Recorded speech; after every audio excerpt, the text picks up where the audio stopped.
Assalamualaikum warahmatullahi wabarakatuh. Alhamdulillahirabbil alamin wa bihi nasta'inu ala umuri dunya waddin. Wassalatu wassalamu ala asrofil anbiya'i wal mursalin sayyidina wa maulana Muhammadin wa ala alihi wa sahbihi ajmain amma ba'd.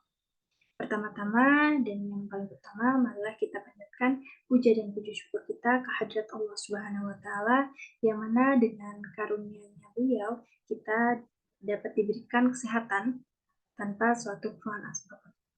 Kedua, salat serta salam kita haturkan kepada junjungan kita Nabi Agung, Nabi besar, Nabi Muhammad SAW. Berkat beliau kita dituntun dari zaman jahiliyah menuju zaman yang terang benderang seperti ini. Yang terhormat pula Ibu Siti Latifah Mubasyiroh, SPD MPD, selaku dosen pengampu di mata kuliah Bahasa Indonesia. Dan pada kesempatan kali ini pula, saya, Nadila Megisa Putri, akan menyampaikan presentasi terkait ekonomi Islam di era teknologi digital dengan segala perubahan. Langsung saja di slide yang pertama.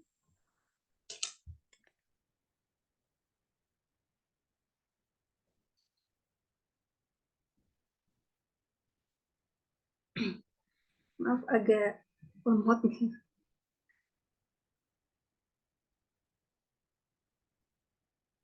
Apa itu teknologi digital?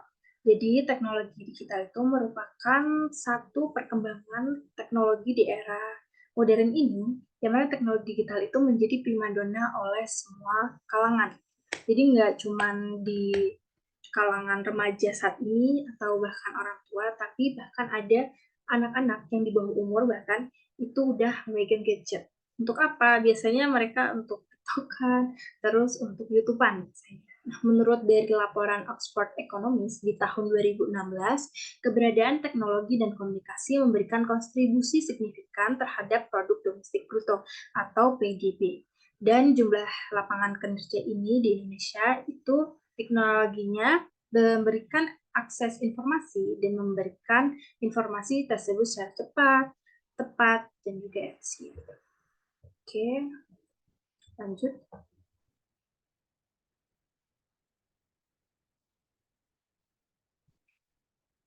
Di slide selanjutnya ini saya ada mengutip dari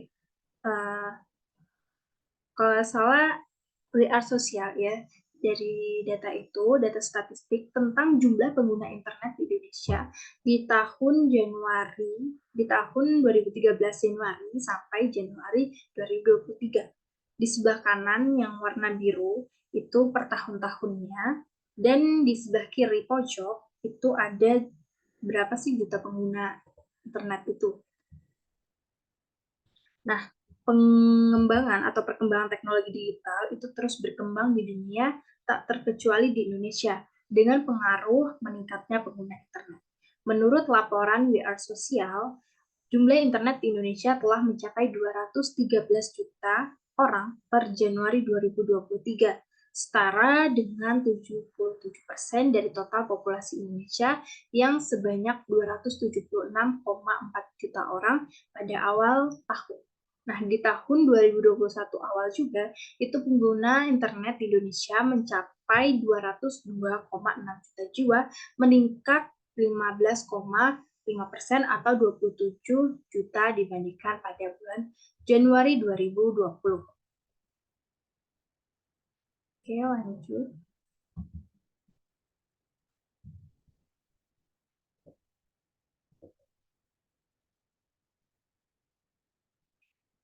Apa sih hubungannya gitu ya, ekonomi Islam dengan teknologi digital? Nah, hal yang menjadi daya tarik di sini itu berkaitan dengan ekonomi Islam, yaitu perubahan pola dan bentuk aktivitas kehidupan yang saat ini berlangsung dengan serba digital dan banyak memberikan bukti bahwa ekonomi Islam itu konsepnya bersumber pada ajaran suci Al-Quran, hadis yang menunjukkan kebenaran dan relevansinya dengan perkembangan. Nah, menurut Dr. Mardani, beliau itu salah satu akademisi atau politis Indonesia. Beliau berpendapat atau mengatakan bahwa ekonomi Islam itu merupakan suatu badan usaha yang bertujuan untuk memenuhi kebutuhan yang bersifat komersil maupun tidak. Sistemnya juga dikenal dengan sistem ekonomi Islam yang berlandaskan hukum-hukum Islam dalam pelaksanaannya. Lanjut.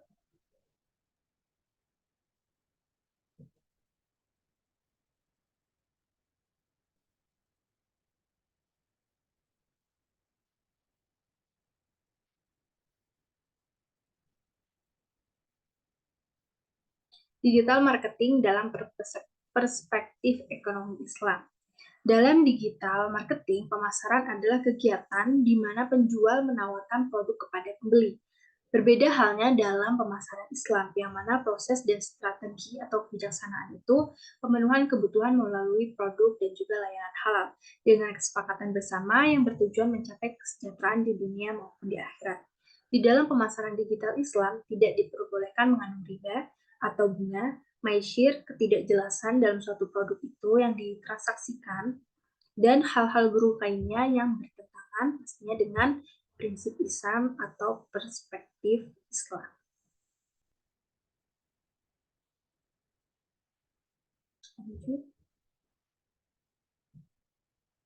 Terdapat beberapa elemen pemasaran digital. Yang pertama ada sosial media, yang kedua marketing atau email marketing, yang ketiga online advertising. Yang pertama, sosial media.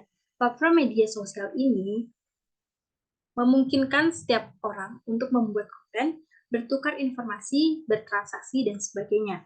Platform media sosial ini juga sering digunakan, contohnya Instagram, Facebook, TikTok, WA, dan lain sebagainya. Yang kedua ada email marketing. Pemasaran email terkait produk dan layanan itu dikirimkan melalui email tentunya, yang langsung menggunakan merek dan juga loyalitas pelanggan. Perusahaan dapat menarik perhatian penuh melalui pelanggan dengan menciptakan perpaduan yang menarik antara grafis, teks, link pada produk dan juga layanan. Yang ketiga ada online advertising, iklan online di mana perusahaan dapat menyampaikan pesan tentang produk dan layanan digital. Melalui iklan online, perusahaan dapat mengontrol anggarannya dengan baik dan juga tepat waktu.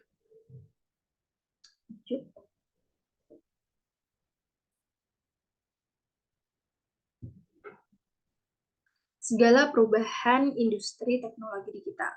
Nah, mungkin di awal kali itu ada saya singgung terkait judul saya gitu ya. Itu terkait perubahan teknologi digital. Apa aja segala perubahannya. Perusahaan yang sangat terlihat saat ini ialah penemuan dan penggunaan teknologi. Kemajuan teknologi saat ini pesat dan cepat sekali perubahannya. Islam telah memberikan pandangan umum sebagai dasar dalam aktivitas kehidupan, termasuk di dalamnya ekonomi, tentang apa yang harus selalu menjadi prinsip dalam memperlakukan manusia atau mengelola sumber daya manusia dalam suatu kegiatan ekonomi ataupun prinsipnya, yaitu saling membutuhkan. Di sini ada gambaran gitu ya, terkait industri yang pertama, beberapa tahapan sampai ke industri 4.0.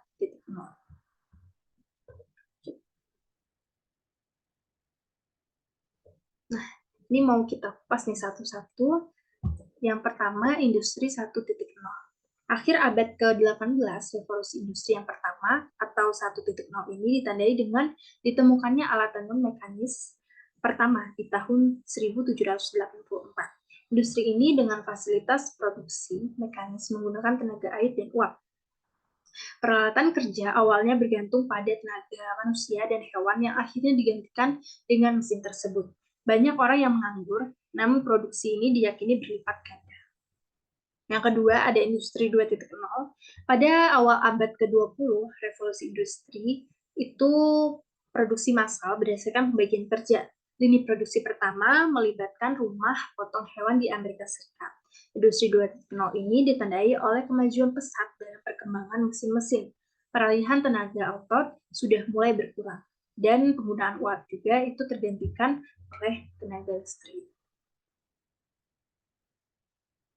Di industri 3.0. Industri 3.0 ini di awal tahun 1970 muncullah industri ini. Dimulai dengan penggunaan elektronik dan teknologi informasi guna optimalisasi produksi. Dengan kemunculan pengontrol logika terprogram pertama atau PLC, yaitu modern, sistem optimalisasi berbasis lanjutan dan perubahan oleh penggabungan teknologi digital dan mesin penggerak seperti komputer dan juga robot. Mesin komputer ini tidak lagi dikendalikan oleh manusia. Dampaknya memang biaya produksi itu lebih murah. Industri 4.0 itu awal 2018 merupakan zaman revolusi yang ditandai dengan sistem siberfisikal. Dunia industri mulai menyentuh dunia virtual, berbentuk mesin dan data, konektivitas manusia, semua itu telah ada di mana-mana.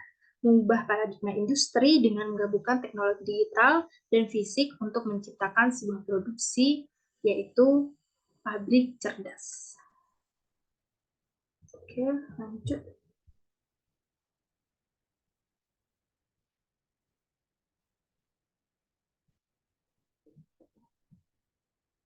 Sini saya ada gambaran sedikit gitu, terkait perubahannya. Itu yang pertama ada revolusi industri 1.0. Jadi apa ya, ciptainnya tuh apa aja. Ada mesin uap di tahun 1760 sampai 1840. Terus ada lagi di 2.0 itu revolusi industrinya tenaga listrik di tahun 1870-an. Tingkatan atas lagi ada di revolusi industri 3.0 atau teknologi otomatisasi di tahun 1970-an. Namun, di 3.0 ini tidak secanggih di zaman sekarang. Masih ada campur tangan manusia, tapi berbeda halnya dengan revolusi industri di 4.0 ini, atau teknologi pintar, bisa disebut sebagai pabrik cerdas gitu. Digitalisasi berperan signifikan di antaranya dalam ekonomi Islam yang menahan laju penurunan kinerja penjualan produksi industri halal, mendorong peningkatan keuangan sosial syariah terutama dalam hal pembayaran jizwah atau zakat, infak, sedekah, dan juga wakaf secara online oleh masyarakat. Tujuannya untuk mengembangkan ekonomi dan keuangan syariah. Perguruan tinggi dan akademisi dapat berperan dalam penguatan kelembagaan sebagai Center of Excellence atau pusat keunggulan di bidang ilmu ekonomi dan juga keuangan Islam, serta perkembangan dan implementasi riset edukasi ekonomi Islam, sehingga tercipta kesesuaian dari sektor-sektor produksi tadi. Yang terakhir atau slide yang paling akhir ini ada kesimpulan.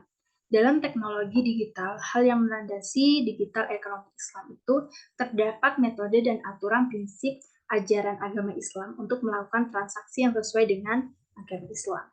Kedua hal ini, yaitu ekonomi Islam dan juga teknologi digital, itu menjadi seimbang dalam perkembangan teknologi informasi dan juga komunikasi. Ekonomi digital dan konsep ekonomi yang menggunakan teknologi digital sebagai sarana atau elemen kunci dalam proses produksi, ada distribusi, konsumsi, baik barang maupun jasa. Adanya ekonomi digital ini memberikan banyak manfaat, salah satunya ketersediaan informasi yang luas dalam internet yang memungkinkan untuk memilih lebih banyak lagi informasi mana sih yang bermanfaat yang mau kita cari. Oke. Nah, udah di akhir presentasi dan paparan materi yang saya presentasikan. Apabila ada salah kata dalam kekurangan saya, baik perkataan maupun dalam materi saya mohon maaf. Sekian akhir kata. Wassalamualaikum warahmatullahi wabarakatuh.